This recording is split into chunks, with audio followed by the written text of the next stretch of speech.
माँ मागुची पुओ पाई न्याय।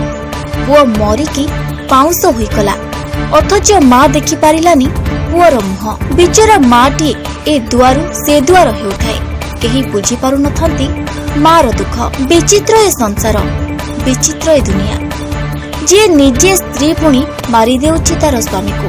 7 कलश 8 दीप होम अग्नि को साक्षी रखी जे 7 जन्म पाई साथी होई रहिबा पाई शपथ नै थाए सी पुणी मारी देउछि तार स्वामी को। विचित्र ए गाँ, विचित्र एठिकार मनीष और मनीष मानकर मनीष पणिया।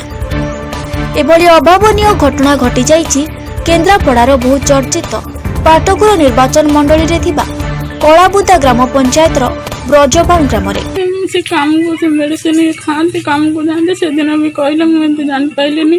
कोरोना सकाशे आ मेडिसिन आनी नथिली।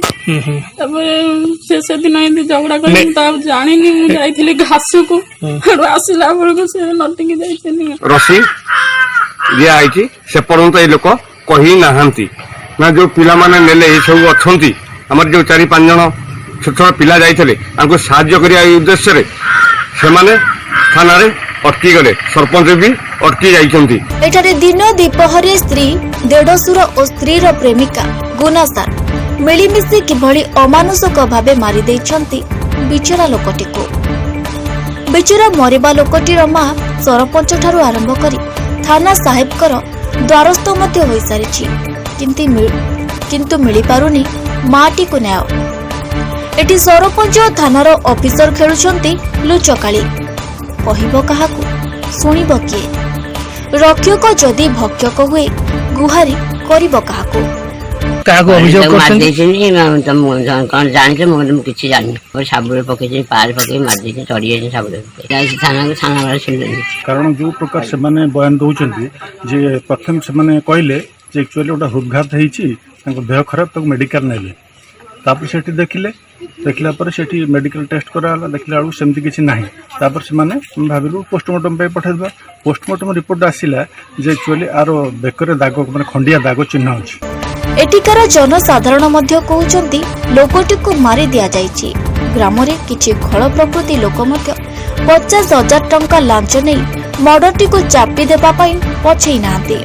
एठारे थाना ठारू आरंभ करी सरपंच मानकर मुह को टंका देई मर्डरटी को चापी दिया जाइछि बोली साधारण लोके प्रश्न उठाइछंती।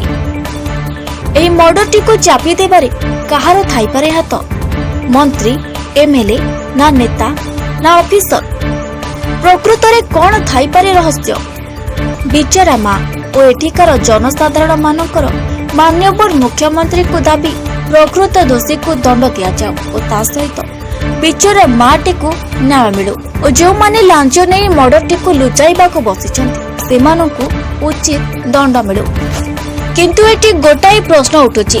कथारे अछि गुरु ब्रह्मा गुरु विष्णु गुरु देव महेश्वर गुरु साक्षात परम ब्रह्म तस्मै श्री गुरवे नमः। गुरु होई जदि पर नारी सहित अनैतिक संपर्क रखी एवं मनीषटी को मारिबारे सहयोग करिथांती ताहाले एटी समाज रे गुरु प्रति भक्ति भाव उठिଯିବ ବୋଲି साधारण लोकମାନଙ୍କ मन भितरे चहल सृष्टि करिछि।